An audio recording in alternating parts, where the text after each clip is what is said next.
సమర్థ సద్గురు సాయినాథ్ మహారాజ్ కి సాయి మందిరాల అధ్యక్షత నిర్వహణ ఒక ఆడపిల్ల అని అందరూ చాలా గొప్పగా చెప్తూ ఉన్నారు. కానీ ఒక ఆడపిల్ల ఇలా నిలబడి ఉంది అంటే దాని వెనకాల చాలా మాటలు కూడా ఉంటాయి. నాకు బాబా నేర్పించింది నవ్వుతూ మాట్లాడడం, నా చుట్టూ ఉన్న వాళ్ళని నవ్వించడం. కానీ నా హృదయంలో ఉండే బాధలు ఎవరికి తెలియదు కదా. సహజ మనిషికి ఉండే కష్టాలు, మనం చేసుకున్న కర్మ వల్ల బాధపడే బాధలు అందరికీ ఉంటాయి. అది ఒకరికి ప్రత్యేకించి మినహాయింపు ఉండదు, ఎవరు చేసుకున్న వారిది వారికి. అటువంటిది ఆ బాధని మరిపింప చేసేంత ఆనందం కూడా ఆయన నాకు ఇచ్చారు. అది ఎలా? సచ్చరిత్ర ద్వారా. ఆడపిల్ల బయట అన్ని ప్రోగ్రాంలని తిరుగుతూ ఉంటుంది, మరి పిల్లలేనా, పిల్లల్ని వదిలిపెట్టి ఇలా తిరుగుతూ ఉందన్న మాటలు వస్తాయి. కానీ మనం నిస్వార్థంగా నిష్కామంగా బాబా వారి సేవలో ఉంటే మన పని బాబా వారు చేస్తారు. అదే నా విషయంలో జరిగింది. అంటే సచ్చరిత్ర పట్టుకోవడం ద్వారా మన జీవితాలు ఎలా మలుపు తిరుగుతాయి అనడానికి సచ్చరిత్రలో ఉన్న ఉదాహరణలు ఉదయం నుంచి మన వాళ్ళందరూ చెప్పారు. కానీ మన జీవితంలో జరిగిన ఆ ఒక్క విషయం చెప్పకపోతే ఉప్పు లేని కూర అవుతుంది, షుగర్ లేని పాయసం అవుతుంది. అదే విధంగా నా జీవితంలో కూడా జరుగుతూ ఉందన్నమాట. ఇప్పుడు యూట్యూబ్లు, టీవీ ఛానల్స్, ఈ ప్రవచనాలు చెప్పే ఈ సత్సంగకర్తలు ఇలా కార్యక్రమాలు ఇవన్నీ చేస్తూ ఉన్నారు. కానీ నా చిన్నతనంలో నేను మొట్టమొదట 15 రూపాయలు పెట్టి శ్రీ సాయి సచ్చరిత్ర గ్రంథరాజాన్ని తీసుకున్నాను. నాకు ఫ్రెండ్స్ ఎక్కువ లేరు, రిలేషన్స్ లేదు, ఏమీ లేదు. నాకు ఇప్పటి వరకు ఉన్న తోడు నీడ, నా దోస్తు, నా ఫ్రెండ్, నా ప్రాణం సాయినాథుడి ప్రతిరూపమైనటువంటి శ్రీ సాయి సచ్చరిత్ర. ఈ రోజు 4 మాటలు మాట్లాడుతున్నాను అంటే నన్ను మాట్లాడిస్తున్నది కూడా మౌనంగా కూర్చున్న శ్రీ సాయి సచ్చరిత్ర. సరే, నేను బయట కార్యక్రమాలంటూ తిరుగుతూ ఉన్నాను, సోషల్ సర్వీస్ అంటూ తిరుగుతూ ఉన్నాను. మా పిల్లలు ఎలా మరి? నేను సమయం వచ్చినప్పుడు సాయి సచ్చరిత్ర గొప్పతనం చెప్పే పరిస్థితి నాకు బాగా ఇచ్చినప్పుడు నేను ఇది రివ్యూ చేయాలనుకున్నాను. కానీ మా పిల్లలకి అమ్మ దొరికింది. సచ్చరిత్ర చదవడం బాబా నేర్పించేశారు. నేను బయటికి వెళ్ళిపోతే ఫోన్లు చూసుకుంటారు, ల్యాప్టాప్లు చూసుకుంటారు పిల్లలు. కానీ నేను చాలా గర్వపడుతూ గర్వంగా చెప్తూ ఉన్నాను, నా కొడుకు ఎన్ని సప్తాహాలు చేసేసాడో ఈ పాటికి. పొద్దున లేచింది మొదలు 16 ఏళ్ళు వాడికి. లేచింది మొదలు సాయి సచ్చరిత్ర పారాయణం అంటే ఒప్పుకోడు, పేజీలు తిప్పడు, అధ్యయనం చేస్తూ ఉన్నాడు. మరి అమ్మ సాయి సచ్చరిత్ర తల్లి ఆ రూపంలో పట్టుకొని సోషల్ మీడియాకి దూరంగా నా పిల్లల్ని ఉంచి ఆ కథల ద్వారా అందులో వచ్చే భక్తులు, అఫ్కోర్స్ మనం కూడా పేజీలు తిప్పుతాం. ఒక భక్తుడు పేరు వచ్చిందంటే వాడు వెంటనే నెట్ లో రీసెర్చ్ చేసి వారి పుట్టు పూర్వతరాలు, వీరు బాబా వారి దగ్గరికి ఎలా వచ్చారు, ఏ సేవలు చేస్తే వచ్చారు, ఇవన్నీ రీసెర్చ్ చేసి నేను వాళ్ళకి దూరంగా ఉండడం వల్ల నా కొడుకు ఈ రోజు నాకు క్లాస్మేట్ గా తయారయ్యాడు సచ్చరిత్ర ద్వారా. అదే సచ్చరిత్రలో బాబా వారు విష్ణు సహస్రనామాన్ని గుండెలకు హత్తుకొని విష్ణు సహస్రనామం గొప్పతనాన్ని చెప్పారు. అమ్మో, బాబా తాత విష్ణు సహస్రనామాన్ని ఆయనే గుండెలకు హత్తుకున్నాడంటే నేను రోజు చదవాలి అని వాడు స్కూల్కి వెళ్ళొచ్చినా కాలేజీకి వెళ్ళొచ్చినా కూడా ఏ టైం అయినా విష్ణు సహస్రనామం చదవకుండా పడుకోవట్లేదు. ఇది ఎక్కడి నుంచి వచ్చింది సంస్కారం? అమ్మ దగ్గర ఉన్న ఇలాంటి సంస్కారాలు పిల్లలకి ఇవ్వలేదండి. అది ఒక ఆ తల్లి మాత్రమే చేయగలదు. ఈ సంస్కారము ఆయన నేర్పించి ఆయన పట్టుకున్నాడు. ఇప్పుడు డే అంతా కూడా నేను అరుస్తున్నా, నీ పుస్తకం కాసేపు తీయరా అని. కానీ తీయట్లా. ఎంత ఆనందం ఉందమ్మా ఇది పట్టుకొని చదువుకుంటూ ఉంటే అని. సచ్చరిత్రతోటే మమేకం అయిపోతున్నాడు. అందరూ అడుగుతాడు, జై రాశాడా, ఎక్సెట్ రాశాడా? ఏది రాసినా రాయకున్నా ఆయన మాత్రం పట్టుకున్నాడు. నా పిల్లలు అయితే కాదు, ఆయన పిల్లలు. మరి ఇదంతా సచ్చరిత్ర ఇచ్చిన విజయమే కదా. మన జీవితానికి ఈ జన్మకి మనం గెలిచామా, లేదా ఒక డబ్బులు వచ్చాయా, నగలు వచ్చాయా, బట్టలు వచ్చాయా, ఈ ప్రాపంచిక ఆనందాలతో ఆనందపడతాము.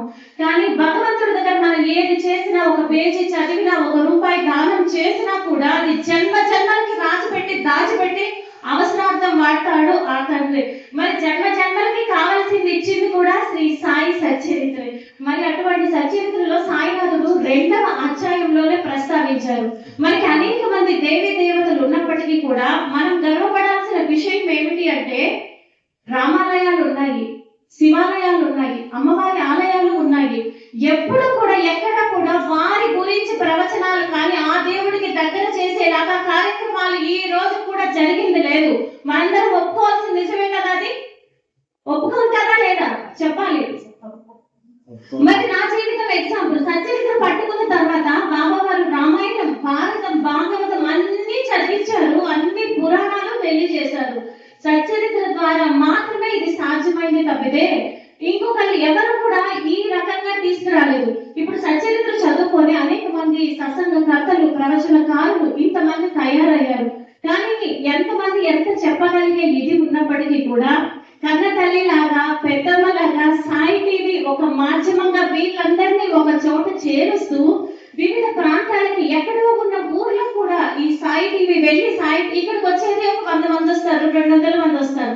కానీ టీవీ మాధ్యమంగా, యూట్యూబ్ ఛానల్ మాధ్యమంగా లక్షలాది మందికి ఈ సాయి తత్వ ప్రచారాన్ని అందిస్తూ ఉన్న సాయి టీవీకి మరొకసారి మనందరి తరపు నుంచి కరతాళ ధ్వనులతో మన కృతజ్ఞతలు తెలియజేసుకోవాల్సిన అవసరం ఉంది. అటువంటి గొప్ప సాయి సచ్చరిత్ర కుదుర్చుకొని ఈ రోజు ఈ కార్యక్రమానికి వచ్చిన వాళ్ళు చాలా మంది కొత్త వాళ్ళు ఉదయం నుంచి సాయంత్రం వరకు ఇక్కడ కూర్చున్నామేందా అని మనసులో మీకు ఒక్కసారైనా అనిపించవచ్చు.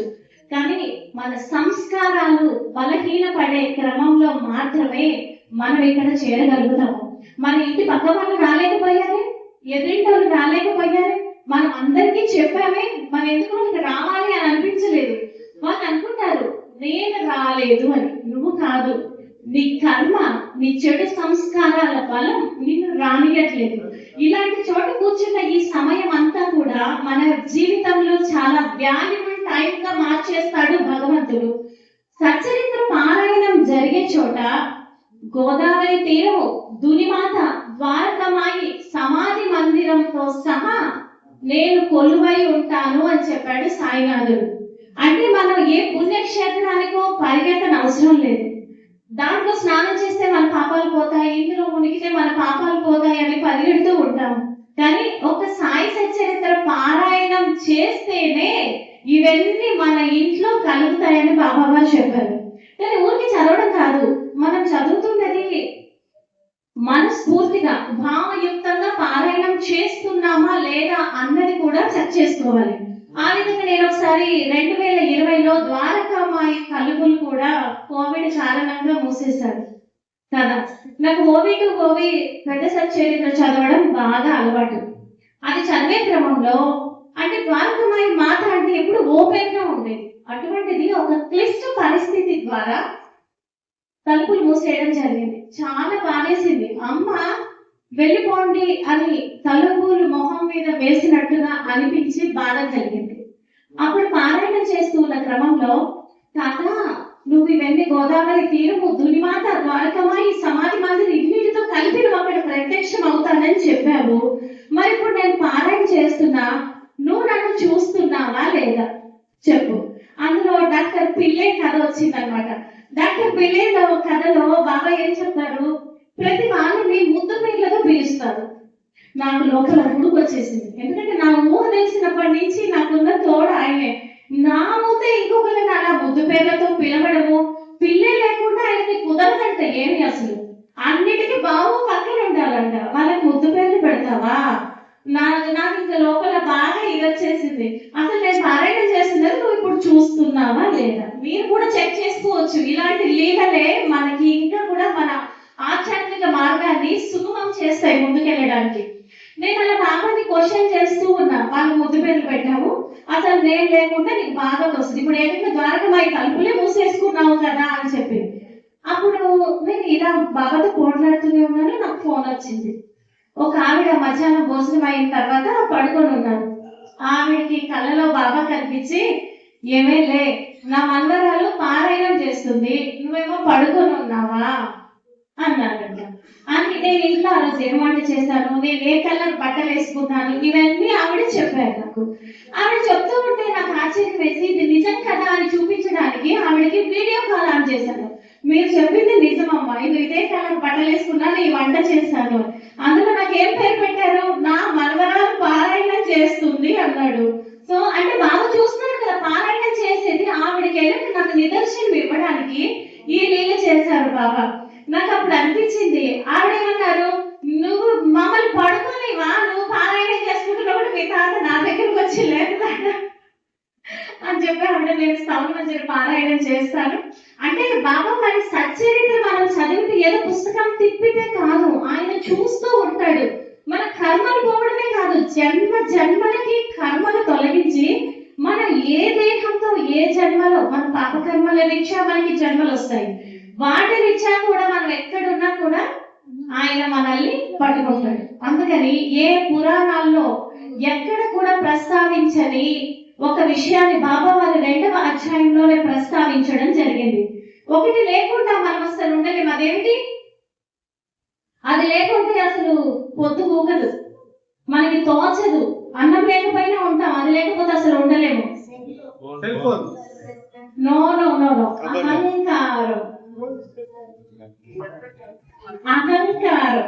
నేను చేశాను, నా వల్లే జరిగింది, నేను చెయ్యకపోతే ఇది అయ్యేదా, ఇదే ఇదే ఇదే ఒక అన్నం లేకపోయినా ఉంటాం, కానీ నేను అన్న నా ప్రస్తావన లేకపోతే మాత్రం మనం అస్సలు ఉండలేము. సో దీన్ని ఎక్కడ ఏ దేవుడు ఆ పరబ్రహ్మ ఏ రూపంలో వచ్చినా కూడా ఎలా చెప్పి ఉండొచ్చు, భగవద్గీతలో చెప్పాడు కదా కృష్ణుడు, కానీ మనకి అది పట్టలేదు. కానీ సాయినాథుడు హేమాడ్ పంత్, అన్నా సాహెబ్ దాబోల్కర్ అలియాస్ హేమాడ్ పంత్ ద్వారా 2వ అధ్యాయంలోనే అహంకారాన్ని టచ్ చేశారు బాబా కదా. ఎంతటిది ఇప్పుడు సాయి భక్తులు అన్నవారు నిజంగా అనిల్ సార్ చెప్పినట్టు ఒక కోవకి చెంది ఉన్నాము. ఆ కోవ ఏంటి? మానవత్వంకి చెందిన కోవకి చెంది ఉన్నాము. అహంకారాన్ని నా పాదాల వద్ద పెడితే మీ ఇహ పర రెండింటిలో మీ ధృవకుచ్చాలలో కార్యాలు సైతం నేను నెరవేరుస్తాను అని చెప్పాడు సాయినాథుడు. హేమాడ్ పంత్ని నిమిత్త మాత్రుడిగా చేసి అన్ని కార్యాలు ఆయన నెరవేరుస్తున్నప్పుడు మరి మన కార్యాలు, మన ద్వారా జరిగే కార్యాలు ఎవరు చేస్తున్నారు? సమర్థ సద్గురువు సాయినాథుడు. మరి అవి ఎందుకు మన ఖాతాలో వేసుకుంటాం మనము? అందుకనే చెప్పారు అహంకారం పోవాలంటే 2 మార్గాలు. ఒకటి, నిన్ను నువ్వు తెలుసుకోవాలి మొదట, లేదా భగవంతుడి గురించి తెలుసుకోవాలి. నన్ను నేను తెలుసుకోవడం అంటే అది పెద్ద సబ్జెక్ట్, పిహెచ్డి లెవెల్, మనకది అర్థమయ్యేది కాదు. అందుకే బాబా ఎప్పుడు కూడా భగవంతుడే యజమాని, అల్లా మాలిక్ అని చెప్పారు. భగవంతుడు ఒకడు ఉంటాడు. ఆయన గురించి తెలుసుకున్న ప్రతిసారి మనకి ఏమనిపిస్తుంది? భగవంతుడి దయండి, భగవంతుడి దయ వల్ల జరిగిందండి అని అక్కడ మనల్ని మనం కోల్పోతున్నాము. అహం భావహీనం ప్రసన్నాత్మ భావం కదా.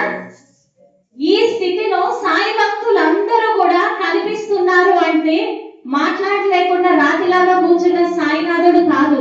సాయినాథుడి యొక్క మరో రూపం సాయి వాణి సచ్చరిత్ర ద్వారా మనం ఈరోజు ఇన్ని మాటలు మాట్లాడగలుగుతూ ఉన్నామంటే కారణం సాయి సచ్చరిత్ర. మరి అటువంటి అహంకారం లేకుండా పోయింది కాబట్టి ఈరోజు మూఢనమ్మకాలను కూడా బాబా వారు చెప్పెట్టేశారు.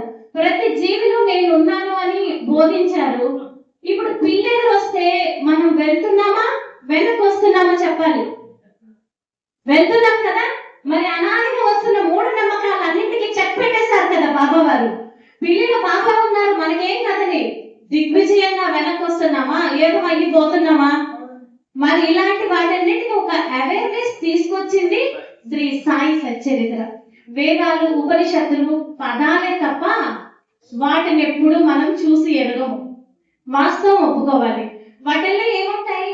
భగవంతుడి యొక్క లక్షణాలు ఉంటాయి. భగవంతుడి యొక్క లక్షణాలు. మనం పురాణాల్లో ఉన్న దేవుడి పేర్లు కూడా ఏమీ ఉండవు, అవన్నీ కూడా మనం పెట్టుకున్న పేర్లే. ఆ లక్షణాలతోటి